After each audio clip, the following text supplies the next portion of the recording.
მოგესალმებით მეხუთე კლასელებო, მე გახლავართ ჩვენი საქართველოს მასწავლებელი ზანდა მოხევიშვილი.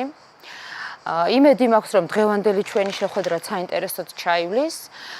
მინდა გესაუბროთ დღეს გარემოში გაგნებაზე, ორიენტირებაზე და ჰორიზონტის მხარეებზე. ჩვენი ყოველდღიური ცხოვრება დატვირთულია მოძრაობებით, გადაადგილებებით. ეს გადაადგილება შეიძლება მოიცავდეს არა მხოლოდ ქალაქის შიდა გარკვეულ უბნებს, არამედ რეგიონებში გვიწევდეს გასვლა და შორეულ მოგზაურობებშიც მომავალში. აი სწორედ დღევანდელი გაკვეთილის თემა პირდაპირ კავშირშია ზუსტად ასეთ საკითხებთან, რაც ეხლა ვახსენე. თქვენი ასაკი უფრო მატულობს იზრდება და თქვენი მოძრაობებით გადაადგილება ეს იქნება ზაფხულთან დაკავშირებული თუ წელიწადის ნებისმიერ დროს, გექნებათ ხშირი გასვლები, დამოუკიდებლად თუ ოჯახთან ერთად და სწორედ ისეთი საკითხები მაქვს მომზადებული, რომელიც პრაქტიკულად გამოგადგებათ ყოველდღიურობაში. დავიწყოთ იქიდან, რომ ჩვენს თვალთახედვის არეში სფერო, რომელიც ჩანს, ის სივრცე, მას ქვია ჰორიზონტი. განსხვავდება ჰორიზონტი, ანუ სივრცე, როდესაც ხარ მაღალმთიან რეგიონში, ან შენობის მაღალ სართულზე, ან სახურავზე, ზღვის სანაპიროზე, ხარ უბრალოდ ქალაქის ცენტრში და ირგვლივ შენობებით არის შენი თვალთასივრცე, ანუ გადაკეტილი. ამიტომ მინდა გამოვყო და ზოგადად ასეა გამოკვეთილი, ჰორიზონტი არსებობს ორგვარი, ღია და დახურული. ალბათ ადვილი მისახვედრია ჩემს მიერ მოყვანილი მაგალითებიდან, რომელი იქნება ღია ჰორიზონტი და რომელი დახურული. განვამტკიცოთ კიდევ ერთხელ, მაღალ შენობასთან, ანუ შენობის სახურავზე ან მაღალ სართულებზე, მთის წვერებზე ან რელიეფურად მაღალ რეგიონებში, ფერდობებზე განსახლებულ სოფლებში, ზღვის სანაპიროზე მაგალითად სივრცე იმხელა იშლება, რომ ჩვენი თვალთახედვის არეში ხდება ძალიან დიდი მანძილი. ამას ქვია ღია ჰორიზონტი. დახურულია ჰორიზონტი თქვენი საცხოვრებელი ადგილებიდან, ეზოებიდან, რა სივრცეც მოჩანს, იმიტომ რომ არ მეგულება დღეს დედამიწაზე ქალაქური განსახლებები ისეთი, სადაც შეიძლება რომ ღია ჰორიზონტი ჩანდეს. მინდა ვთქვა ისიც, რომ ძველად, როდესაც კაცობრიობა უფრო რაოდენობრივად ნაკლები იყო და ადამიანები უფრო დასასახლებლად ირჩევდნენ მდინარის ახლო ტერიტორიებს, ნაყოფიერ მიწებს, სადაც მოსავალი მოდიოდა და სამეურნეო საქმიანობა ბევრად უფრო მარტივი და პრაქტიკული იყო, მაშინ შედარებით ბევრი დაუსახლებელი ადგილი იყო და ღია ჰორიზონტი ნებისმიერ ადგილზე შეიძლება შეგხვედროდა. მაგრამ დღეს ეს ფუფუნება მოკლებულია. მინდა განსაკუთრებით ვთქვა ევროპის კონტინენტი, რომელიც ყველაზე მჭიდროდ არის დასახლებული, აზიის ცალკეული ქვეყანა ძალიან მაღალ სიმჭიდროვეს გვიჩვენებს. იქ დამერწმუნეთ, ღია ჰორიზონტის მოძებნა ძალიან გაგვიჭირდება. როდესაც ბუნებაში, ლაშქრობაზე, ექსკურსიაზე, თუ უბრალოდ ბუნებაში გვიწევს გასვლა, ეს მინდორი იქნება ალპური საძოვლები თუ ტყე, ჩვენ სახლს თუ საკმაოდ მოვშორდებით ჩვენს საცხოვრებელ სახლს, შეიძლება ორიენტაციის პრობლემა შეგვექმნას, ანუ გაგნების პრობლემა დასაბრუნებელ, ანუ საორიენტაციო წერტილამდე. ამას ქვია გაგნება, ორიენტაცია გარემოში. რის მიხედვით? არსებობს ჰორიზონტის მხარეები, ბავშვებო, ეს არის 4 ძირითადი მხარე. მინდათ გითხრათ, რომ არსებობს 4 ძირითადი მხარე. ეს არის ჩრდილოეთი, სამხრეთი, აღმოსავლეთი და დასავლეთი. ამ მხარეებს აქვს თავისი აღნიშვნები. ჩრდილოეთი მხარე აღინიშნება ჩ-ასოთი, აღმოსავლეთი ა, სამხრეთი ს და დასავლეთი დ-ასოთი. ასევე 4 ძირითად მხარეს შორის, ანუ კუთხეს შორის შუალედური მხარეები არსებობს, ანუ დამატებითი მხარეები. მას ასე უწოდებენ, რომელ 2 ძირითად მხარეს შორისაც არის მოქცეული ეს კუთხე, იმ ორის სახელს ატარებს. მაგალითად, ჩრდილო-აღმოსავლეთი აღინიშნება ჩ-ა, ჩრდილო-დასავლეთი ჩ-დ, სამხრეთ-აღმოსავლეთი с-ა და სამხრეთ-დასავლეთი. სდ. მინდა გითხრათ ისიც, რომ რისთვის არის საჭირო 4 ძირითადი მხარე უკვე ვთქვი და რატომ შექმნეს დამატებითი 4 მხარე. როდესაც რაიმე წერტილის, ობიექტის, ქალაქის თუ რაიმე თუნდაც მოვლენის და პროცესის ადგილმდებარეობის აღწერა გვინდა და თუ ის არ ემთხვევა 4 ძირითად ჰორიზონტის მხარეს და არის ერთსა და მეორეს შორის, ან რომელიმე ერთიდან მოშორებული მეორესთან უფრო ახლოს, სწორედ ასეთ დროს უფრო ზუსტად რომ ზედმიწევნით ავხსნათ და ავღწეროთ სად მდებარეობს ესა თუ ის წერტილი, შეგვიძლია დავიხმაროთ დამატებითი მხარები. ანუ პრაქტიკულად ყოველდღიურობაში ესე უფრო მოსახერხებელია. ყველაზე საინტერესო არის ის, რომ როგორ უნდა დავისწავლოთ, როგორ უნდა მივხვდეთ საით არის აღმოსავლეთი ან დანარჩენი მხარეები. მე შემიძლია შემოგთავაზოთ ორიენტირების, ანუ გარემოში გაგნების საშუალებები. მინდა დავიწყო საუბარი იქიდან, რომ ჩვენ დღეს არ გვაწუხებს ეს პრობლემა, რადგან ძალიან დიდი ტექნოლოგიური მიღწევებია, უკვე 21 საუკუნეში ვცხოვრობთ გლობალურ სამყაროში და ამის პრობლემა ნამდვილად არ გვაქვს. ნებისმიერი მობილური ტელეფონი თუ ავტომობილის სისტემა, ანუ დატვირთულია ნავიგაციის პროგრამით. ამიტომ ჩვენ ამის პრობლემა დღეს აღარ გვაქვს, მაგრამ მე მინდა შევეხო ისტორიულ წარსულს. უძველეს პერიოდებში, ანუ ანტიკურ ხანაში ჯერ კიდევ ადამიანებს ჰქონდათ ეს მოთხოვნილება, რომ ცოდნოდათ მზის ამოსვლის მხარეს ცხოვრობდნენ, ჩასვლის მხარეს თუ მათი ცხოვრების ან მათი ყოველდღიურობის ამსახველი მხარე რომელს წარმოადგენდა. ანუ როგორი განვითარებულები და გონიერები იყვნენ, ამაზე მინდა ვისაუბრო და ხაზი გაუსვა. არსებობს ორიენტირების, ანუ გარემოში გაგნების ხელოვნური საშუალება, ანუ ადამიანის ხელით შექმნილი საშუალება, მას კომპასს ვეძახით და მინდა გითხრათ, რომ კომპასი არ არის ეხლა გამოგონებული და თანამედროვე ორიენტირების მეთოდი. კომპასი არის ჩვენ წელთ აღრიცხვამდე 2000 წლის წინათ ჩინეთში შექმნილი საშუალება. რა თქმა უნდა, მაშინდელი კომპასი დღევანდელისგან რადიკალურად განსხვავდება, ის შედარებით უფრო მარტივი და საეჭვო იყო მის მიერ აღმოჩენილი ჰორიზონტის მხარე, არ იყო ის დასაბუთებული, როგორც ვთქვათ, დღეს უფრო ზუსტი და ზედმიწევნით შეგვიძლია ვთქვათ, რომ მის მიერ მოძებნილი ჩრდილოეთის მიმართულება ნამდვილად ის არის, სადაც უნდა იყოს. მაგრამ მას ძალიან კარგად იყენებდნენ და ცნობდნენ, ექვემდებარებოდნენ, ემორჩილებოდნენ და სწორად მოძრაობდნენ. კომპასმა გაიარა ძალიან ბევრი ისტორიული პერიოდი, ის გარდაიქმნა, დაიხვეწა და დღეს ასეთი ფორმით გვაქვს ჩვენ ის, ანუ წარმოდგენილი. კომპასი არის ლითონის კოლოფი მრგვალი, რომელსაც გააჩნია ჩამკეტი და იგი დამზადებულია ციფერბლატით, მასზეა წარმოდგენილი შუა ცენტრალურ წერტილში აქვს მიმაგრებული დამაგნიტებური ისარი, რომელსაც აქვს ორი თავბოლო. ერთი შავად, ანუ ლურჯად არის ხოლმე შეფერადებული და მეორე არის წითლად. სწორედ ეს მუქად, ანუ შავად და ლურჯად შეფერადებული ისარი გვამცნობს ჩვენ ჩრდილოეთის მიმართულებას. რატომ მაინც და მაინც ჩრდილოეთის მიმართულებას? დედამიწას გააჩნია ორი პოლუსი, ანუ ეს არის წარმოსახვითი ღერძის გადაკვეთის ადგილები დედამიწის ზედაპირის მიერ და ეს ხდება ჩრდილოეთით და სამხრეთით.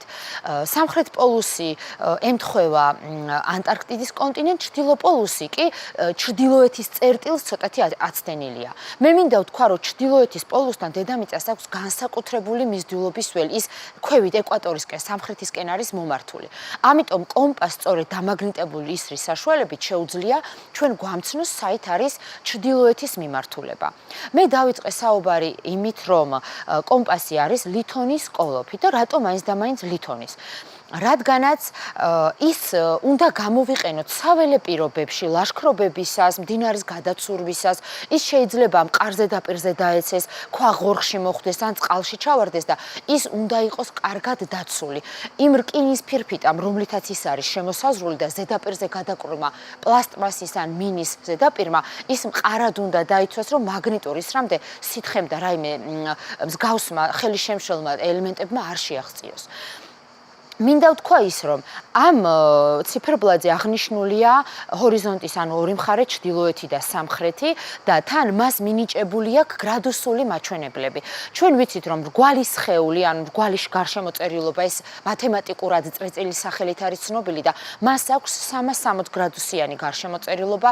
მე მჯერა, რომ დაწყებით კლასებში თქვენ ამას გაიგებდით და ისწავლით უფრო კარგად, თუ ვინმეს ეს ბუნდა უნდა დახსოვს, შემდეგ კლასებშიც გაიგებთ და მინდა გაიხსენოთ ეს ჩემი ნასაუბრები. რომ 360 გრადუსიანი მაჩვენებელი როგორ არის დაყოფილი 4 ტოლ ნაწილად და თითოეულ ჰორიზონტის მხარეს რომელი გრადუსული მაჩვენებელი აქვს მინიჭებული. მე ეხლა მინდა გადავიდე იმაზე, თუ როგორ გამოვიყენოთ კომპასი, რადგან ამდენი ვისაუბრე, ამდენი ხნის წინათ შეიქმნა, ესე იგი საკმაოდ მნიშვნელოვანი და ესეთი მატერიალური რამ არის გეოგრაფიაში და ორიენტირებაში. მინდა ვთქვა, რომ კომპასს გააჩნია ჩამკეტი, მას აუცილებლად დადებენ ხოლმე სწორ ზედაპირზე, ან გადაჭრილ ხეზე, ან ნიადაგზე, ან ხელის გულზე შეიძლება. ჩამკეტი უნდა მოხსნა, რომ დამაგნიტებულმა ისარმა დაიწყოს მოძრაობაში მოსვლა. და ჩვენ ამ კომპასს თუ ერთ წრეს, ანუ შემოვაბრუნებთ, ერთ სულ წრეს მოვაბრუნებინებთ მას, ის ჰორიზონტის ყველა მხარეს დაინახავს, შესაბამისად, სადაც ის არის, გააჩერებს მოძრაობას და ჩრდილოეთის აღნიშნულთან გაჩერდება, მას გაუსწორდება. ჩვენც იქ გვაჩერებთ მოძრაობას და ხვდებით, რომ იქით არის ჩრდილოეთის მიმართულება. მინდა ვთქვა ასევე, რომ თუ ჩვენ არ ვიცით ჩრდილოეთის საპირისპიროდ რომელი მხარეა, მისგან მარჯვნივ რომელია და მარცხნივ, მაშინ ვერ გავიგებთ კომპასის გამოყენების მექანიზმს.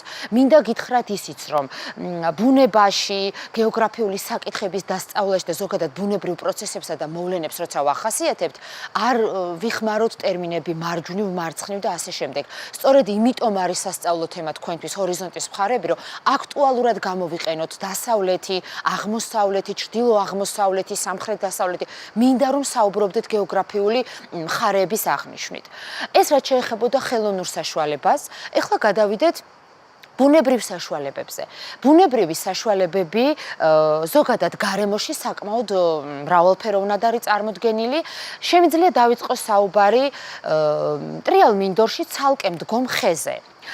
ხე საწყისი ფორმა მისი არის პატარა ნერგი, ანუ წვრილი ჯოხი, რომელიც ტანს ისქელებს, მერქანს იდიდებს და შემდეგ ხედ გარდაიქცევა. მინდა ვთქვა, რომ მას თუ შუაზე თვალით გავყოფთ, ჩვენი თვალით, თავისი ტანისა და სხეულის მიხედვით, მიმართულებით, მას მარჯვენა, ანუ აღმოსავლეთი და დასავლეთი მხარე თანაბრად არ აქვს განვითარებული.